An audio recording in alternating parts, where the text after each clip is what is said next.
Hello, Jeff here. I'm making a quick little documentary video just to kind of document my buggy project that is mostly done. Got a few little things that I'm still going to adjust and tweak, but for the most part it's done. So just this buggy started off, we imported some from China. It used to look exactly like this one here. Actually, for the most part it still does. But this one here, it came with an 1100 Cherry engine out of China. It's a great engine. It's a Chinese car engine. It runs about 75 horsepower. But a friend of mine owned this one here, and he blew the engine on it. So I bought it from him, just bought the frame from him, and stripped it down, completely redid it. But I decided to go ahead and adapt Honda CBR 929 RR engine to it. It's a 2001, so that was the first year they went to fuel injection.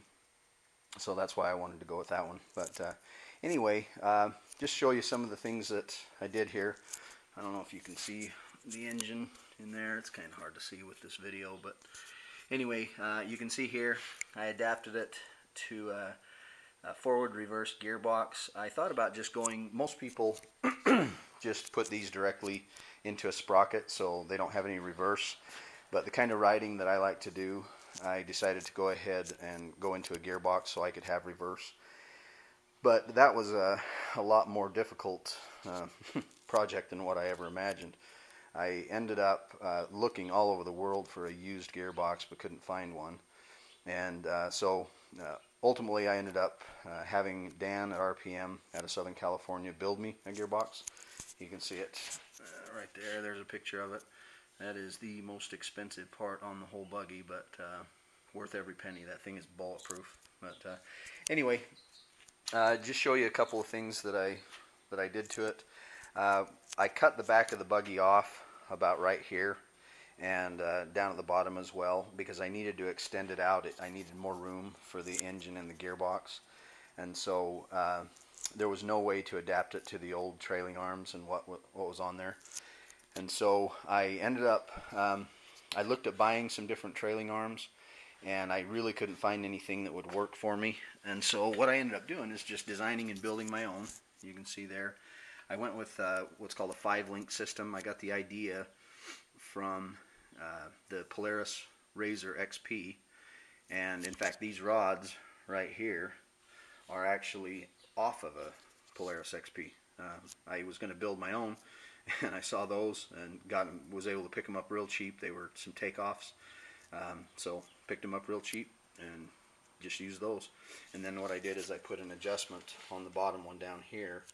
What I did is I cut the end off and then tapped it out so I could put just a heim joint on it so I could adjust the camber. But ended up working really well.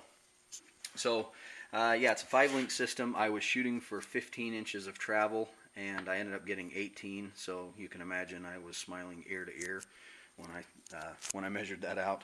I went with Type 4 Volkswagen CVs.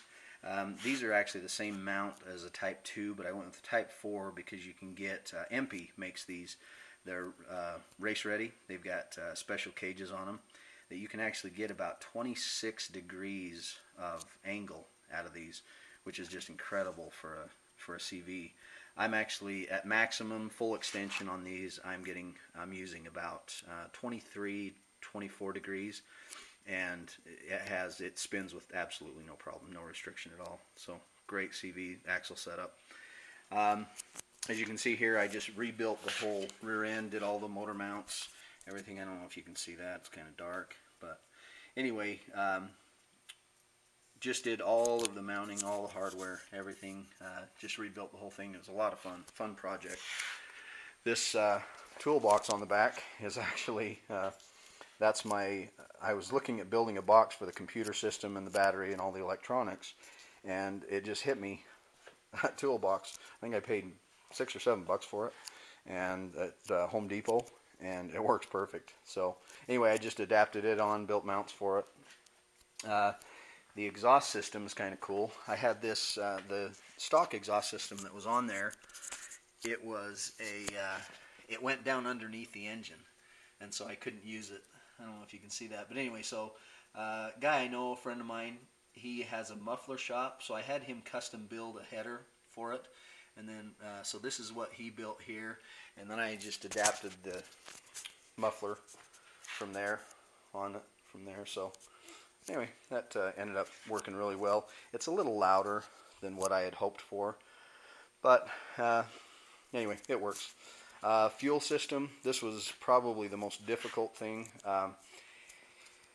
The fuel pump, it's almost impossible to put an aftermarket fuel pump on one of these, and so what I ended up doing is I bought the fuel pump from the guy that I bought the engine, but the problem is it's an in-tank fuel pump, so it mounts to the bottom of a Honda gas tank.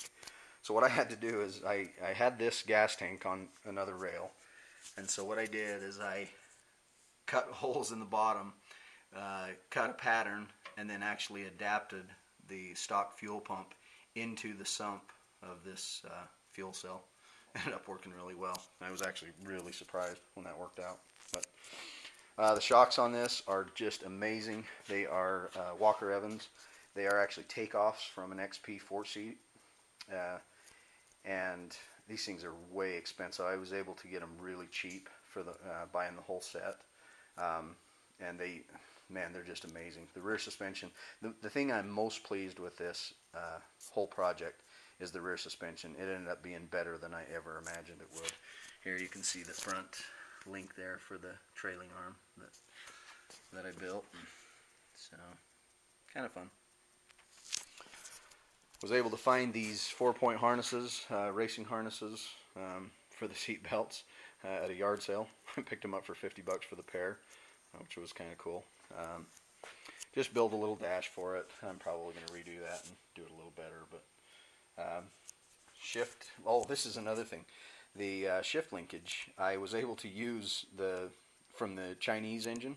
I was able to actually use the shift cables, and then what I did is I put 2 different shifters in. This one here is the forward and reverse. This one here is the gear shifter for the 6 gears in the transmission for the engine.